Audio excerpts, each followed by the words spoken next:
बंधु माने आजिरो एही कार्यक्रम को आपण मानकु स्वागत। आजिरो एही कार्यक्रमटी मेष राशि व्यक्ति विशेष मानक पई बहुत गुरुत्वपूर्ण अटे। कारण आजिरो एही वीडियो रे आमे माने जानिबा जे 2025 मसिहार अंतिम 6 मासरे आपणक पई 6टी महा भविष्यवाणी जहाकी निश्चित भाबरे एही 6 मास मध्यरे आपणक जीवन रे घटिके ही रहिबो। जुलाई ठारू डिसेंबर मध्यरे आपणक जीवन रे 6टी बड़ महा भविष्यवाणी हेबाको जाउछि। तेबे एही 6 मास मध्यरे आपणक जीवन रे केउ 6टी बड़ घटना घटेबाको जाउछि, केउ 6टी बड़ परिवर्तन आपणक जीवन रे हेबाको जाउछि, से विषय रे जानिबा पई आपण माने भिडियोटी को शेष पर्यंत निश्चय देखंतु। आपणक भाग्य केउ मोड़ नेबो कारण आपण माने तो समस्त जानिछंती जे आपणक राशि रे वर्तमान शनि 7.5 आरंभ होई सारिछि। राहु केतु मध्य निजर राशि परिवर्तन करि सारिछंती। देवगुरु बृहस्पति मध्य निजर राशि परिवर्तन करि सारिछंती। एई 2025 मसिहारे 4टी बड़ ग्रह निजर राशि परिवर्तन करि सारिछंती। तेबे बंधु माने आउ जे बाकी 6 मास रहिला सेही 6 मास मध्यरे जे सबु ग्रह माने राशि परिवर्तन करिवे से विषय रे आजिरो एही वीडियो रे आमे माने जानिबा। तार प्रभाव आपणक जीवन उपरे केउ भली भाबरे पड़िबो, आपणकु केउ भली फल प्राप्ति हेबो से विषय रे विस्तार भाबरे जानिबा। बंधु माने आपण माने निश्चित भाबरे जानिथिबे जे सूर्य प्रति मासरे निजर राशि परिवर्तन करिथांती। आमे जेउ दिनटिकु संक्रांति बोली कहिथाउ सेही दिन ही सूर्य निजर राशि परिवर्तन करिथांती। बुध मध्य 22-23 दिन रे प्रायतः सूर्यंक सहित निजर राशि परिवर्तन करिथांती। शुक्र 25 दिन रे निजर राशि परिवर्तन करिथांती एवं मंगल 45 दिन रे निजर राशि परिवर्तन करिथांती एवं कर्मफलदाता शनिदेव 2.5 वर्ष रे निजर राशि परिवर्तन करिथांती। तेबे 13 जुलाई को शनि मध्य 13 जुलाई को मार्गीरु बक्री होइजिबे एवं 27 नवेम्बर पर्यंत शनि बक्री अवस्था रहिबे। एबे आसंतु जानिबा जे वास्तव रे एही 2025 मसिहार अंतिम 6 मास आपणक पई किपरि रहिबो। तेबे बंधु माने आसंतु आरंभ करिबा आजिरो एही कार्यक्रम को जहा आपणकर जन्म राशि तथा चंद्र राशि उपरे आधारित अटे। तेबे बंधु माने राशि चक्रर 12 गोटी राशि मध्यरु प्रथम राशि हेउची मेष राशि। तेबे जुलाई मास आरंभ रे आपणक कुंडलीर द्वितीय भाबरे विराजमान रहिबे शुक्र, तृतीय भाबरे विराजमान रहिबे सूर्य एवं गुरु, चतुर्थ भाबरे विराजमान रहिबे बुध, पंचम भाबरे विराजमान रहिबे मंगल एवं एकादश भाबरे विराजमान रहिबे राहु एवं आपणकर द्वादश भाबरे विराजमान रहिबे शनि। तेबे बंधु माने आपणक राशिर अधिपति हेउछंती मंगल। मंगल आपणकर पंचम भाबरे रहिबे किंतु 28 जुलाई को मंगल आपणकर षष्ठ भाव को चली जिबे। तेबे 28 जुलाई रु 13 सेप्टेम्बर पर्यंत मंगल आपणकर षष्ठ भाव रहिबे। तेबे मंगल जेहेतु आपणक राशिर अधिपति अटंती तेणु आपणक स्वास्थ्य प्रति विशेष ध्यान देबाको हेबो कारण षष्ठ भावटी होइथाय रोगर भाव, त्रिग भाव।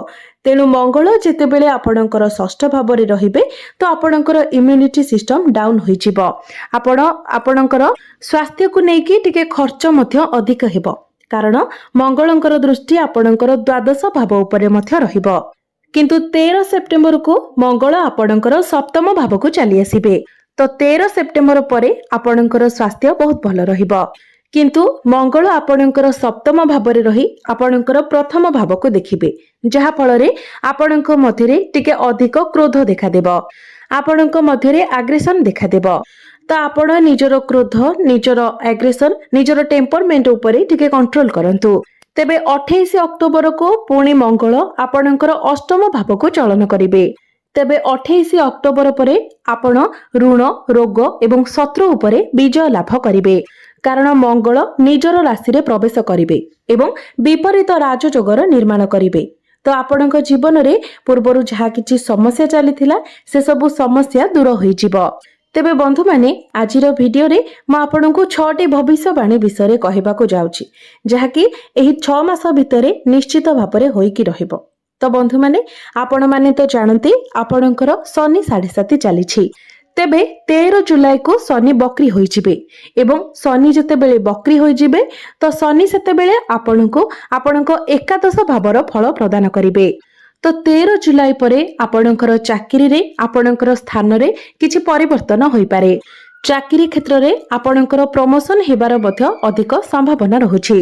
तेबे 13 जुलाई रु नै 27 नवेम्बर मध्य रे चाकरी क्षेत्र रे आपणकर प्रमोशन हेबार बहुत अधिक संभावना रहुछि किंबा आपणकर क्यारियर रे मध्य परिवर्तन होई पारे किंबा आपण जदि विदेश यात्रा करिबा पई चाहुथिले ताहा मध्य आपण एही समय मध्य रे करि परिबे।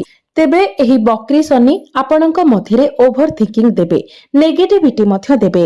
तेणु ए सब जिनिस प्रति आपणको विशेष ध्यान देबार अछि। द्वितीय भविष्यवाणी हेउछि जुलाई मास आरंभ रे आपणकर राशि स्वामी मंगल आपणकर पंचम भाव रे रहिबे। तेबे जुलाई मासटी आपणकर पाठ पढ़ा पई बहुत भल रहिबो किंतु अगस्त एवं 15 सेप्टेम्बर पूर्वरु आपणकर पाठ पढ़ारे किछिटा बाधा विघ्न आसी पारे किंतु 15 सेप्टेम्बर परे पुणी आपणकर पाठ पढ़ा भल रहिबो। तेबे केवल किछि समय अवधि जहाकि अगस्त मास एवं 15 सेप्टेम्बर पूर्वरु आपणकर पाठ पढ़ारे किछि समस्या आसी पारे किंतु 28 अक्टोबर परे आपणकर पाठ पढ़ार स्थिति सबुठारु अधिक भल रहिबो कारण सेतेबेले मंगल निजर राशि रे प्रवेश करिवे। तापरे पुणी मंगल नवम भावरे गोचर करिवे। तो कहिबाको गले 28 अक्टोबर परे जो माने विद्यार्थी अछंती सेमानंको पई बहुत भलो समय आरंभ होइजिबो।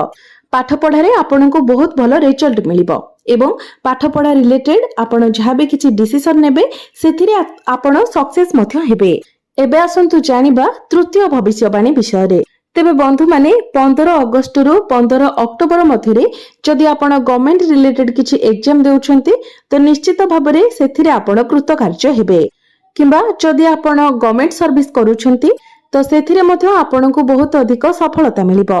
आपणकर प्रमोशन होई पारे कारण एही समय मध्यरे सूर्यंकर स्थिति बहुत भल रहिबो। सूर्य निजर स्व राशि रे प्रवेश करिवे तापरे पुणी षष्ठ भावरे प्रवेश करिवे।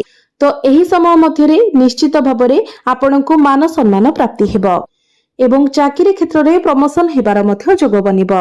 एही समय अवधि मध्यरे आपण सरकारी जिनिस को नै सरकारी काम को नै सरकारी चाकरी को नै सरकारी एग्जाम को नै कि आपनको बहुत अधिक सफलता मिलिबो। आपण जदि संतान पक्ष विषय जानिबा पई चाहुछन्ते तो जुलाई मास किंबा सेप्टेम्बर मास परे आपणको पई समय बहुत भलो रहिबो। जदि आपण संतान संततिर कामना करूछन्ते तो एही समय मध्यरे आपण फैमिली प्लानिंग करि परिबे किंबा जदि आपणकर संतान अछन्ते तो एही समय मध्यरे आपण संतान पक्षरु कोनोसी सुसंवाद पाई परंती। चतुर्थ भविष्यवाणी हेउछि एही 6 मास मध्यरे गुरु आपणकर तृतीय भावरे गोचर करिवे एवं आपणकर तृतीय भावरे ही रहिबे। बृहस्पतिंकर दृष्टि आपणकर एकादश भाव एवं सप्तम भाव उपरे मध्य रहिबो। तो जो मेष राशि व्यक्ति विशेष माने अविवाहित अटंती एवं आपणकर विवाह करिवार बयस होई जायछि तो एही 6 मास मध्यरे निश्चित भावरे आपणकर विवाह स्थिर होई जिवो, आपणकर विवाह होई जिवो। एहा सहित एही समय मध्यरे आपण धार्मिक यात्रा करि पारंती, आध्यात्मिक यात्रा करि पारंती। एही समय मध्यरे आपण कोनोसी शुभ मांगलिक कार्य करि पारंती। किछि पूजा पाठ यज्ञ होम मध्य आपण एही समय मध्यरे करि पारंती कारण बृहस्पतिंकर दृष्टि आपणकर एकादश भाव सप्तम भाव एवं आपणकर नवम भाव उपरे रहुछि। आपणकर केंद्र रे त्रिकोण रे एवं आपणकर त्रिशोडा भाव उपरे रहुछि अर्थात आपणक गृह रे निश्चित भावरे एक शुभ मांगलिक कार्य हेबो। पंचम भविष्यवाणी हेउछि राहु आपणकर एकादश भावरे अछंती एवं एही जो 6 मासर कथा म आपनको कहूची एही 6 मास जाक राहु आपणकर एकादश भावरे ही रहिबे। तो राहु आपणकर एकादश भावरे रहिबा अर्थ आपनको एकाधिक स्रोतरु अर्थर आगमन हेबो किंबा आपण केते बाटरे रोजगार करि परिबे से विषय रे आपण निजे मध्य चिंता करि पारंती।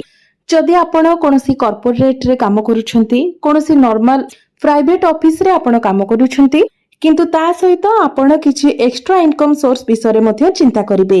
विशेष करी जदि कहिबा तो जुलाई मास परे सेप्टेम्बर अक्टोबर एवं डिसेम्बर एही 3 मास मध्यरे एक्स्ट्रा इनकम ऑफ सोर्स आपणको पाखको आसी पारे।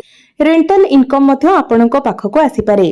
केउठारे आपणकर किछि टंका जदि फसी जायतिला तो से पैसा मध्य एही 3 मास मध्यरे आपणक पाखक आसीपारे। केउठारो ना केउठारो आपणकु एही समय आर्थिक लाभ हेबो एवं एही समय मध्यरे जदि आपण ट्रेडिंग रे अछंती कोनोसी लॉटरी लगाइछंती तो सेथिरे मध्य आपणको फायदा हेबो। जेतेबेले मंगल एक बहुत भल स्थान रे विराजमान करिनेबे। शेयर मार्केट ट्रेडिंग लॉटरी ए सबरे हठात करी आपणको लाभ प्राप्ति हेबो। एहा व्यतीत राहु जेतेबेले एकादश भाबरे गोचर करिथांती सेतेबेले मनुष्यर इच्छा शक्ति बढ़ी जाय थाए, डिजायर्स बढ़ी जाय थाए। मनुष्य बहुत अधिक स्वप्न देखि थाए एवं स्वप्न को पूर्ण करिबा पई चेष्टा मध्य करि थाए। निजर काम करिबार शैली मध्य बदली जाय थाए एवं एकादश भाबरे राहु व्यक्ति को बहुत चालाक एवं चतुर बनाई थांती एवं हठात करी एक आर्थिक लाभ मध्य देई थांती। राताराती मनुष्यर भाग्य को बदलाई देई थांती कारण राहु संपूर्ण 18 वर्ष परे गोटे राशि को आसी थांती। तो एही 6 मास मध्यरे आपणको निश्चित भाबरे एपरि किछि काम करिबार अछि जेउठारे आपणको आपणकर भाग्य परिवर्तन करिबार सुजोग मिलि पारिबो। एबे आसंतु जानिबा मेष राशि पई अंतिम भविष्यवाणी कोन रहिछि। तो बंधु माने आपणकर भाग्य भावर अधिपति हेउछंती देवगुरु बृहस्पति एवं आपणकर क्यारियर रो अधिपति हेउछंती शनि। तो गुरुंकर दृष्टि आपणकर भाग्य भाव उपरे रहुछि, शनिंकर दृष्टि मध्य आपणक भाग्य भाव उपरे रहुछि एवं शनिंकर दृष्टि आपणकर द्वितीय भाव उपरको मध्य रहुछि। तो एही समय मध्यरे आपणको एमएमसी कंपनी रु जॉब ऑफर आसी पारे किंबा जदि मेष राशि रो कोनोसी व्यक्ति विदेश यात्रा करिबा पई चाहुछंती एही 6 मास आपणको पई सर्वोत्तम रहिबो कारण एही समय शनि बक्री रहिबे एवं आपणको एकादश भावर फल प्रदान करिबे। एही समय आपणकर वैदेशिक गतिविधि बढ़िबो। जदि आपण फॉरेन रो किछि इनकम करूछंती सेथिरे आपणको अधिक लाभ प्राप्ति हेबो। तेबे गुरुंकर दृष्टि निजर स्वगृह नवम भाव उपरे रहुथिबा हेतु आपण जदि पूर्वरु कोनोसी कार्य करिबा पई योजना करिथिले तो सेथिरे आपण सफल हेबे। एहा व्यतीत गुरुंकर दृष्टि आपणकर एकादश भाव उपरे रहुछि जेउठारे राहु विराजमान अछंती। 28 अक्टोबर को आपणकर राष्ट्राधिपति मंगल मध्य निजर स्वगृह को प्रवेश करिवे अर्थात अक्टोबर नवेम्बर एवं डिसेम्बर एही 3टी मास आपणकर फेवर रे जिवो। एही समय अवधि मध्यरे आपण कोनोसी नूतन कार्य विषय चिंता करि पारंती, कोनोसी नूतन कार्यर आरंभ करि पारंती। एही समय आपण दूर यात्रा करि पारंती, धार्मिक यात्रा करि पारंती।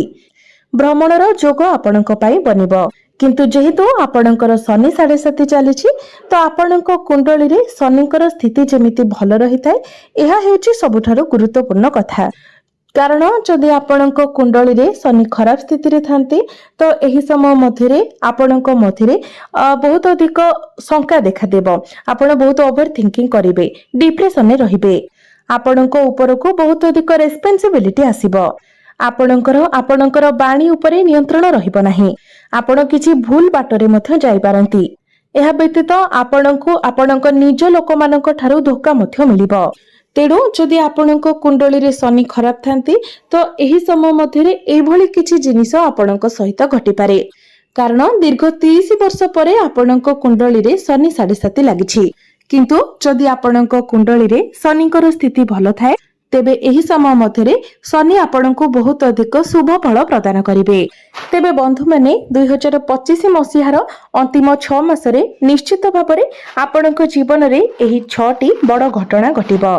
तेबे बंधु माने प्रतिकार स्वरूप आपण प्रत्येक दिन शनिकर बीज मंत्र 108 थर जप करंतु। प्रत्येक दिन आपण हनुमान चालीसार पाठ करंतु। प्रत्येक दिन मंगलंकर बीज मंत्र मध्य 108 थर जप करंतु एवं प्रत्येक दिन आपण उदित सूर्य को तंबा पात्र रे जलार्घ्य अर्पण करंतु। निश्चित भाबरे शनिकर जो दुष्प्रभाव रहुछि ताहा किछि मात्रा रे खंडन होई जिवो एवं आपणको शनि देवंकर आशीर्वाद प्राप्त हेबो। आपणकर जहा सब बाधा विघ्न आसुछि ताहा मध्ये दूर होई जिवो। तेबे बंधु माने आपणकर जीवन मंगलमय हो एहा ही ईश्वरंकर